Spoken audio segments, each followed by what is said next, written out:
Olá, para a nossa análise de hoje, a gente tem em mãos um material bem denso e, sem dúvida, polêmico. É o livro A Cultura Importa, do filósofo conservador britânico Roger Scruton. A obra, originalmente de 2007, mas chegou ao Brasil há pouco tempo, e se propõe a fazer uma defesa assim, bem fervorosa do que a gente costuma chamar de alta cultura. E para entender a intensidade dessa defesa, o contexto é tudo, né? Scruton escreveu isso no calor do momento, sabe? No auge das chamadas guerras culturais e logo depois do 11 de setembro. Uhum. Ele via a civilização ocidental enfrentando o que ele descrevia como uma ameaça dupla. Uma externa, que ele identificava ali no Islã radical, mas tinha outra que ele via como muito mais perigosa, uma ameaça interna. Ele até criou um termo para isso, oikofobia. Oikofobia, do grego oikos, que é lar, e fobia, medo ou ódio. O ódio ao próprio lar. Exatamente. A ideia é de que o principal ataque à herança cultural do Ocidente vinha de dentro, das universidades, da elite intelectual. É um diagnóstico forte. E o nosso objetivo aqui é justamente seguir essa linha de raciocínio. A ideia é a gente tentar entender por que, para Scruton, a cultura, a arte, a literatura, a música não é só um passatempo de elite, mas sim uma ferramenta vital, quase um órgão funcional para a saúde moral e para a sobrevivência de uma sociedade, principalmente quando outras bases, tipo religião, perdem força no espaço público. Perfeito. A pergunta que ele tenta responder é: num mundo sem um consenso religioso, o que nos ensina a sermos pessoas melhores?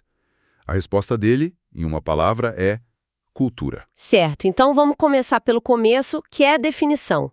Já no primeiro capítulo, ele se preocupa em dizer o que ele quer dizer com cultura. E ele traça uma linha bem clara. Uma linha fundamental, ele distingue dois sentidos da palavra. O primeiro, o sentido antropológico, que é o mais comum hoje em dia, né?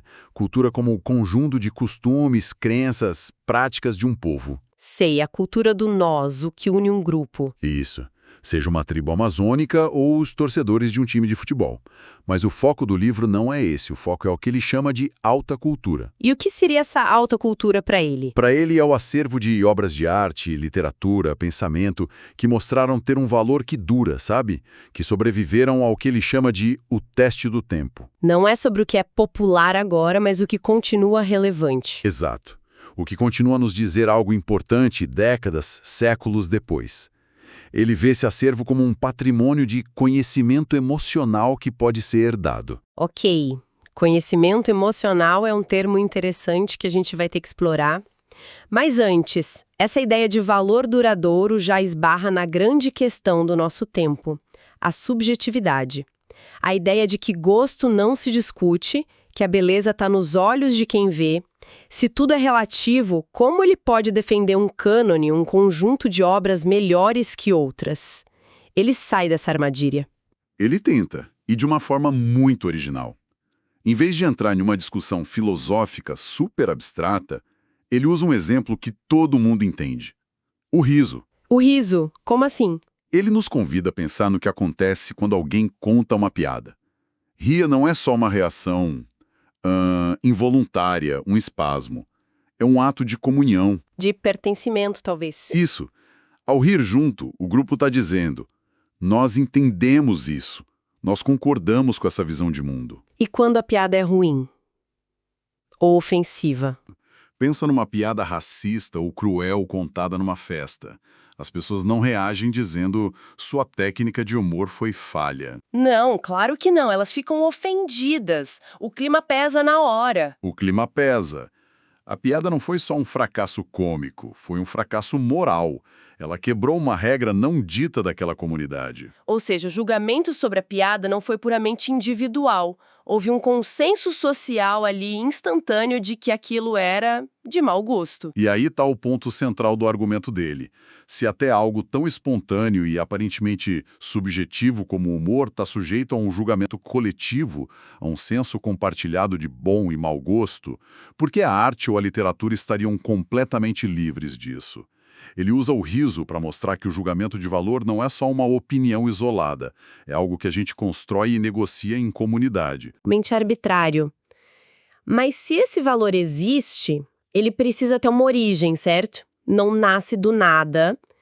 E a genealogia que o Scruton propõe para a cultura é fascinante, porque ele conecta algo que hoje a gente quase despreza, o ócio. É uma conexão que soa estranha pra gente, né? Que vive na cultura da produtividade. Mas ele vai buscar a origem lá na Grécia Antiga. A cultura para ele nasce do ócio. Mas não do ócio de não fazer nada. Não. Não ócio como tempo livre para se distrair. Nasce do escole grego. Ah, escolhe, que deu origem à nossa palavra escola. Exatamente. Escole era o tempo dedicado a atividades que são um fim em si mesmas, que não servem a nenhum propósito prático imediato. Contemplar o belo, discutir filosofia, ouvir música. Atividades que te preenchem, não que te esvaziam. Perfeito. E ele argumenta que, historicamente, essa atividade contemplativa estava, assim, muito ligada ao sagrado, ao cultus, a palavra latina para culto religioso, as catedrais, os cantos gregorianos, a poesia sacra. A arte era uma forma de contemplar o divino. E qual o problema hoje? A gente perdeu o sagrado. Na visão dele, sim. Ao perder essa dimensão sagrada, nosso ócio corre o risco de se tornar vazio. Ele deixa de ser uma atividade que nos preenche e se torna mera distração passiva. Um tempo que precisa ser morto. Ele faz um contraste muito forte entre esse ócio contemplativo de Aristóteles, que era visto como a mais alta atividade humana, e a distração moderna. O paradigma da distração, para ele, era a televisão. Hoje, talvez fossem as redes sociais. Sim, com certeza. A ideia de um fluxo constante de estímulos que nos captura, mas não exige nenhum esforço de concentração. É um ócio que nos consome em vez de nos edificar. É a diferença entre olhar para uma grande pintura por 20 minutos, sabe? Permitindo que ela trabalhe em você. E rolar um feed infinito de imagens que desaparecem da sua memória em segundos. Uma atividade cultiva a atenção, a outra a fragmenta. Certo. E essa ideia de cultivo me leva ao que eu achei a parte mais, assim, provocadora do livro. Foi quando ele falou sobre a função da cultura. Porque normalmente a gente pensa em conhecimento de duas formas. Saber que são os fatos. Saber que Paris é a capital da França. Isso. Ou saber como, que são as habilidades, tipo saber andar de bicicleta. Mas ele propõe uma terceira categoria que muda tudo. E esse é, sem dúvida, o conceito-chave de toda a obra. Ele argumenta que a principal função da alta cultura é nos transmitir um tipo de conhecimento que ele chama de saber o que sentir. Espera um pouco. Isso é uma ideia bem antipical. Ele não está dizendo que a cultura nos ensina história ou técnica, mas que ela nos ensina a sentir. A sentir. É quase como dizer que a empatia é uma habilidade que se treina, como aprender a tocar piano. Nossa! Exatamente essa é a provocação dele. Ele chama isso de conhecimento do coração. Para Scruton, quando você lê uma grande tragédia como o Rei Lear, você não está só acompanhando uma história. Você está, na verdade, calibrando suas próprias emoções. Você aprende sobre a dor da traição, a loucura do luto, a possibilidade de redenção, tudo isso num ambiente seguro, que é o da imaginação. Então a arte funciona como um simulador de voo para a vida moral? É uma ótima analogia. É exatamente isso. A arte nos apresenta cenários complexos e nos convida a responder emocionalmente a eles. Ela treina nossa capacidade de ter a resposta emocional adequada, na intensidade certa, em relação à situação certa. É uma educação sentimental. É um treino, um ensaio. O ensaio. Ele cita um exemplo do crítico literário F.R. Leavis, analisando a poesia de Thomas Hardy. Sim, eu lembro dessa parte. O Leavis mostra como a escolha precisa das palavras, o ritmo do poema, a concretude das imagens, tudo isso nos guia, né? A arte não nos dá um sermão dizendo, sinta a pena desta pessoa. Ela constrói uma cena tão real, tão pungente, que a empatia sincera se torna a única resposta possível. E ao fazer isso repetidamente com grandes obras, nós estaríamos, na visão de Scruton, construindo um repertório emocional. A gente aprende o que é o amor nobre, a coragem genuína, a tristeza digna e também o ressentimento mesquinho. Não por definições de dicionário, mas por tê-los vivido através da arte. Ok, se a cultura tem essa função moral tão crucial de ser o nosso treino emocional, então faz todo sentido que ele a veja como algo a ser defendido. E aqui o tom do livro muda. Ele argumenta que essa herança está sob um ataque feroz, vindo de dentro das próprias instituições ocidentais. É o capítulo sobre as guerras culturais. É o momento mais sombrio do diagnóstico dele, sem dúvida. Ele argumenta que, especialmente a partir dos anos 60, as universidades mudaram sua abordagem em relação ao cânone ocidental. Em vez de ensiná-lo como uma fonte de sabedoria, passaram a ensiná-lo primariamente como um registro de opressão, patriarcado, colonialismo, racismo e por aí vai. Ele chama isso de cultura do repúdio. E isso se conecta com aquele termo que você mencionou lá no início, a oikofobia. Exatamente. A oikofobia, o ódio ao lar, seria um motor psicológico por trás dessa cultura do repúdio. A ideia dele é que se instalou na academia uma espécie de alergia à própria herança cultural. É como alguém que mora numa casa incrível, cheia de história e beleza, mas só consegue enxergar as rachaduras na parede e o pó nos móveis, e se esquece de todo o resto que faz daquela casa um lar. Mas qual seria a metodologia para fazer essa crítica? Ele aponta algum mecanismo específico? Sim, ele aponta. Ele a identifica no que chama de hermenêutica da suspeita. É um método de interpretação que ele associa a pensadores como Foucault e outros pós-estruturalistas. Hermenêutica da suspeita? Isso. A ideia central é que você nunca deve ler uma obra pelo seu valor de face, pela beleza ou pela verdade que ela aparenta expressar. Você deve sempre suspeitar, escavar, para encontrar as relações de poder ocultas que aquela obra estaria, na verdade, servindo para legitimar. Nossa, mas isso parece um pouco paranoico, não? Quer dizer, a gente não pode mais simplesmente apreciar a beleza de uma pintura ou de um poema sem ter que procurar uma agenda de poder escondida ali? Essa é exatamente a crítica de Scruton. Ele diria que essa abordagem ensina os alunos a desconfiar da beleza por princípio.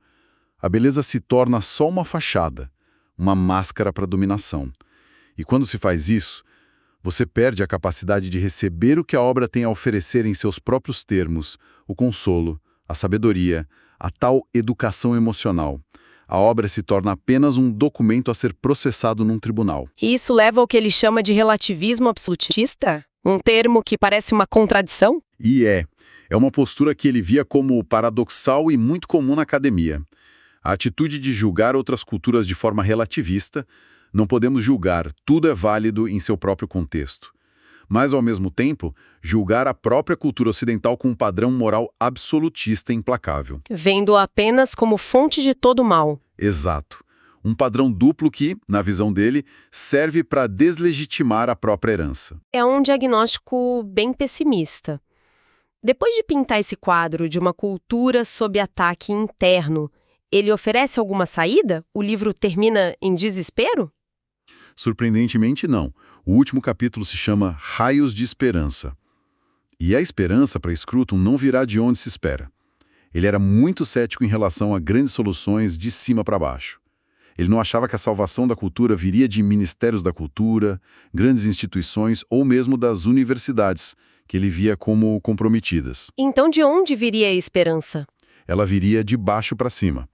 Ele empresta um conceito do filósofo irlandês Edmund Burke, os pequenos pelotões, ou little platoons. Pequenos pelotões. A ideia é que a esperança reside nas associações locais, voluntárias, orgânicas da sociedade.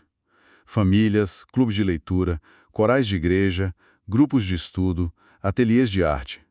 Lugares onde o conhecimento e o amor pela cultura são transmitidos de pessoa para pessoa, de forma direta, movidos por um interesse genuíno. E ele dá exemplos concretos disso, para não ficar só na teoria. Sim, e são a parte mais inspiradora do livro.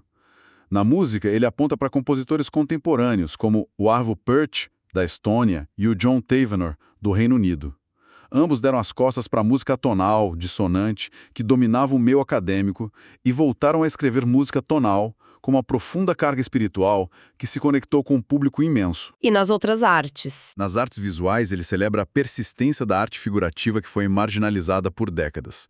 Ele cita o exemplo de ateliês que ensinam as técnicas clássicas de desenho e pintura, como o fundado pelo pintor Jacob Collins em Nova York.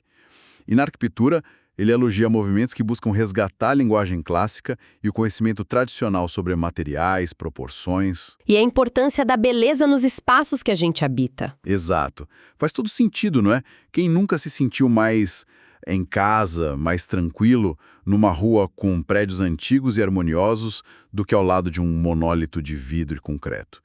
Ele está dizendo que essa sensação não é só nostalgia, é uma resposta a algo real. Então, para ele, a esperança não está em vencer a guerra cultural no campo de batalha das grandes instituições. Não.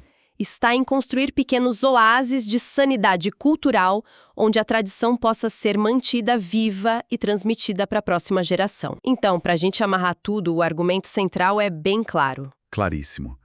Para o Roger Scruton, a alta cultura não é um ornamento, um luxo para os ricos. É metaforicamente o sistema imunológico de uma civilização. É o principal repositório do conhecimento do coração, aquele saber o que sentir, que se torna absolutamente vital para a vida moral. Especialmente num mundo secularizado, onde a religião já não oferece uma base comum e pública para os valores que a gente compartilha. E isso nos deixa como reflexão final, que me parece inevitável depois de discutir essas ideias. A defesa da cultura feita pelo Scruton se baseia numa premissa muito forte, a de que o nosso julgamento estético, o que a gente considera belo, e o nosso julgamento moral, o que a gente considera bom, estão profundamente interligados. Talvez sejam até duas faces da mesma moeda. Isso levanta uma questão para se pensar. Será que a beleza pode de fato nos tornar pessoas melhores? E, por outro lado, a perda de um senso comum de beleza e de valor estético poderia, de alguma forma, levar a uma crise moral mais profunda na sociedade?